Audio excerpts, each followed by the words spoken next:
Murid-murid preman ini sungguh jahat. Mereka menaruhkan lem di kapur tulis. Dan melakukan sesuatu di keran. Airnya menyemburi badan gurunya sampai basah satu badan. Dengan susah payah nutupi kerannya.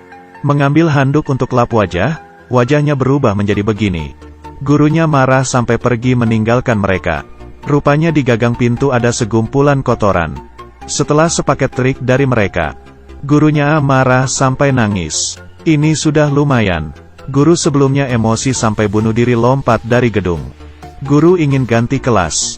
Tapi, demi pendapatan, kepala sekolah tidak mau memecat murid. Ngomong ke guru itu kalau tidak mau mengajar lagi boleh pergi. Untung, satu pria bernama ZJ menolongnya. Dia juga seorang guru. Tapi dia sangat spesial. Setelah pulang kerja ke klub minum arak. Pas ngajar tidak membawa bahan mengajar. Di tas isinya arak semua. Ada murid yang sengaja menutup pintunya. Langsung ditendang sekali pintunya. Kalau dibilang murid-murid itu preman, maka dia itu adalah kriminal. Sebenarnya dia memang seorang kriminal. Pernah dipenjara dengan waktu yang lama. Baru saja dibebaskan. Tapi temannya yang bodoh malah menguburi uangnya di sekolah. Demi menggali uang itu, ZJ memutuskan untuk nyamar jadi guru di sekolah itu. Tahu namanya Xiao Te. ZJ mencari alasan untuk ke rumah Xiao Te. Membuatnya pingsan dengan diam-diam menaruhkan obat. Tujuannya adalah mencuri sertifikat guru. Tapi printernya malah rusak. ZJ hanya bisa mengkopinya ke flash disk. Ternyata di hari kedua, Xiao Te dengan bodohnya mengira mereka berdua mabuk kemarin. Dan terjadi hal-hal yang tidak bisa dikatakan. Sibuk meminta maaf dengannya. Ternyata ZJ berkata, meskipun sangat sengsara tapi aku akan kuat. Baiklah aku memaafkanmu. Anak gadis itu tak menyangka begitu mudahnya. Pergi dengan muka canggung. Malam ini, dia disiksa muridnya sampai menangis lagi. Kebetulan teman sasrama datang meminjam komputer. Tanpa sengaja menemukan sertifikat guru yang belum selesai di-print. Di atas masih tertulis tanggal. Xiao Te kepikiran. Dengan cepat ke sekolah mencari data ZJ. Emang betul nilainya sama persis dengan nilai ZJ di sertifikat itu.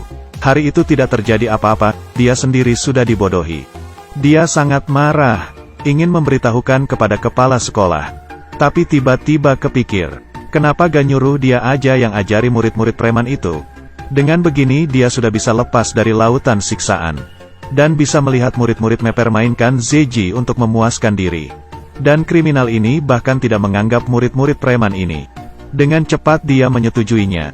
Tapi dengan cepat, ZJ sudah harus demi kesepelean sendiri. Membayarinya dengan menyakitkan. Hari pertama ngajar di kelas murid preman. Guru ini sudah sepele. Ingin mengambil absen malah masuk ke jebakan pertama. Dia menahan emosi, duduk memanggil nama satu persatu. Masuk lagi ke jebakan kedua. Dia benar-benar marah, ingin ke bar untuk menghilangkan emosi. Ternyata, aku marah. Dia adalah seorang kriminal, dipermainkan murid hingga segitunya. Apakah masih bisa berdiri di sosial ini? Jadinya hari kedua, dia membawa senapan, melihat sekumpulan murid yang bolos. Dia langsung mengeluarkan senapannya, menembaki satu persatu. Yang mau lari pun tidak bisa lolos.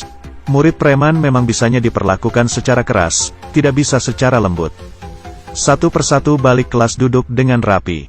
Setelah menyelesaikan masalah tentang murid, ZJ bersiap menggali uang yang dikubur di sekolah. Akhirnya tempat dia mengungsi sudah ditarik kembali. Dia tidak tahu harus pergi kemana. Hanya bisa ke rumah Xiao Te untuk meminta bantuan. Xiao Te pada awalnya tidak mau. Tapi dia melihat ZJ mengajari murid bandal sampai sangat baik. Menyetujuinya dengan terpaksa. Syaratnya harus terus mengajari murid bandal itu. Demi ada tempat itenggal, ZJ hanya bisa menurutinya. Tapi cara ngajar kriminal memang sangat keras. Misalnya ada les berenang, ada murid yang tidak mau berenang. Dia langsung mengendonginya lalu lemparkannya ke kolam. Ada yang berkelahi. Dia langsung menekankan kepala orang itu di air. Sampai murid itu meminta maaf. Tapi cara seperti ini, orang tua murid tidak tak setuju. Karena mereka jarang melihat anaknya mengikuti peraturan. Yang tidak menyetujuinya hanyalah guru Xiao Te. Dia merasa tidak perlu menakuti murid dengan kekerasan. Tapi maunya mereka mengikuti dengan tulus dari dalam hati. Jika begitu ketika sudah besar akan sama saja menjadi manusia yang hancur. Zeji pada awalnya tidak mengerti. Sampai saat dia menggali lubang. Mendapatkan satu kapsul waktu. Dibuka. Ternyata punya Xiao Te. Ternyata dia dari dulu udah bercita-cita jadi guru dan sudah terkabul. Zeji membacanya, teringat dengan dirinya. Dia dulu pernah berhayal nanti dewasa mau jadi ilmuwan, pemadam kebakaran.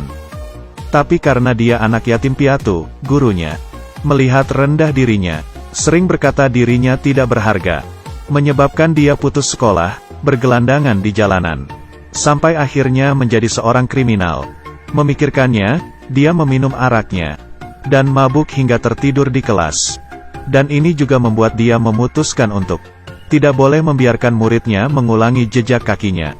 Zj mendengar ada murid yang nanti dewasa mau menjadi bandar narkoba. Jadi memohon sama kepala sekolah untuk study tour. Membawa mereka ke satu gedung. Yang tinggal di sana adalah orang-orang yang kecanduan narkoba. Masuk ke dalam langsung mencium aroma yang sungguh bau. Kecoa di mana-mana. Rupa pecandu narkoba itu sudah macam tidak sadar akan semuanya. Murid-murid dulu masih beranggap bandar narkoba adalah hal yang keren. Sekarang sudah sangat terkejut. Selanjutnya Zeji mencari satu siswi. Dia adalah kepala geng di geng siswi. Dia berkata ke siswi itu, "Kali ini nilai ujianmu paling tinggi." Anak gadis itu tidak percaya, katanya nilai matematikanya sangat hancur. Tapi Zeji berkata, "Karena otakmu terlalu pintar jadi tidak merasa tertantang. Orang pintar memang seperti itu." Dia mengira dirinya hanya bisa melakukan hal yang rendahan. Mendengar IQ sendiri sangat tinggi. Senang hingga tidak bisa berkata. Mulai mencari murid-murid prestasi untuk belajar bersama. Tidak hanya begitu, Zeji juga menemukan ada murid yang berbakat di drama. Jadi mengenalinya ke ekstrakurikuler drama. Berhasil menjadi pemeran utama. Murid-murid bandel sedikit demi sedikit berubah. Dan Zeji di penilaian guru yang diadakan setahun sekali. Menjadi guru yang paling populer. Zeji berperilaku sangat tenang. Tapi Xiao Te malah sakit hati lalu pergi. Guru ini mengajar dengan teliti. Tapi malah tidak dapat penghargaan. Yang lebih parahnya lagi, kepala sekolah menyuruhnya mengajari kelas murid bandel satu les pelajaran umum. Menjadi evaluasi kerja. Dia sangat sibuk, tidak mendapatkan penghargaan satupun. Sama sekali tidak percaya diri. Sudah membalikkan kepercayaan diri Xiao Te. Zeji mengajaknya menggambar di kereta api. Awalnya Xiao Te kira ini study tour. Coretannya sangat cantik. Pada akhirnya polisi datang. Dia baru sadar dia sedang membuat hal jahat. Tapi setelah melewati hal ini, murid bandel juga merasa guru ini juga keren ya. Jadinya menerimanya. Pelajaran umum juga sangat bekerja sama dengannya. Hubungan Zeji dengan Xiao Te juga menjadi lebih baik. Dia juga berpura-pura jadi pacar Xiao Te. Akting di depan ibu Xiao Te. Biar terlihat lebih nyata, Zeji menciumi Xiao Te. Kali ini Xiao Te menganggapnya serius. Dia menyatakan cinta pada Zeji. Tapi Zeji tidak berani menerima cintanya. Menolaknya. Diam-diam waktu yang dijanjikan sudah tiba. Malam itu, Zeji menggali tas yang berisikan uang. Tujuannya sudah tercapai. Dia tertawa terbahak-bahak. Tapi diiringi tawa, dia malah menangis. Zeji tidak ingin pergi. Kepala sekolah juga tidak ingin dia pergi. Ingin mempertahankannya, tapi biaya sekolah terbatas. Kepala sekolah bermaksud untuk memecat Xiao Te. Tidak bisa begitu. Guru adalah cita-cita Xiao Te. Zeji pada akhirnya memilih untuk pergi. Sebelum pergi dia mau menutup kembali lubang yang digali. Tapi tidak tahu ada lubang, di saat pelajaran olahraga. Satu gadis gemuk melompat, langsung menghancuri lantainya. Xiao Te menemukan lubang itu. Dia merangkak masuk mengikuti ke lubang. Malah kebetulan kelihatan Zeji yang sedang menelpon. Tahu Zeji hanya mau karena uang. Baru datang ke sekolah ini. Dia merasa dirinya dimanfaatkan. Jadi kamu berpura-pura suka sama aku. Xiao Te pergi. Setelah menangis, dia bermaksud untuk melaporkan kepada kepala sekolah. Malah menemukan, murid-murid bandel itu malah menyalahkan mereka sendiri. Hanya ingin Zeji tidak dipecat. Murid bandel tahu hubungan Xiao Te dan Zeji sangat bagus. Memohon dia menyuruh Zeji balik. Xiao Te menolaknya. Tentang Zeji memanfaati dirinya, dia masih sangat marah. Tapi murid memberitahunya, Zeji sebelumnya menyuruh mereka untuk menyiapkan gambar yang bisa menyemangatkan diri. Untuk mengingatkan diri sendiri, Zeji juga ada. Setelah dibuka, isinya adalah fotonya. Xiao Te akhirnya mengerti. Sebenarnya Zeji tidak memanfaatkannya. Saat ini teman Zeji datang. Ternyata Zeji tidak membawa pergi uangnya. Semua disisakan untuknya. Karena dia membuat Zeji ingin mengulang kembali dari awal. Teman Zeji berkata, kalau kamu gak mau dengan dia mungkin akan kembali mencuri, merampok dan berbohong lagi. Xiao Te dengan cepat ke depan komputer. Menghubungi Zeji. Benar dugaannya, Zeji bersiap untuk merampok lagi. Saat penting, jaringan putus. Untung ada murid yang mengenali Zeji. Zeji juga melihat kereta api yang mereka coreti sedang lewat. Pada akhirnya dia tetap tidak tega. Meninggalkan temannya lalu pergi. Dia datang ke rumah Xiao Te. Memberinya hadiah. Isinya asalah sebuah gaun. Dan ada sepucuk surat cinta. Tertulis 3 pilihan. Mau, tidak mau, mungkin. Ternyata Xiao Te selain ingin menjadi guru, juga ingin orang menulisinya surat cinta yang memiliki 3 pilihan. Zeji tidak melupakan itu.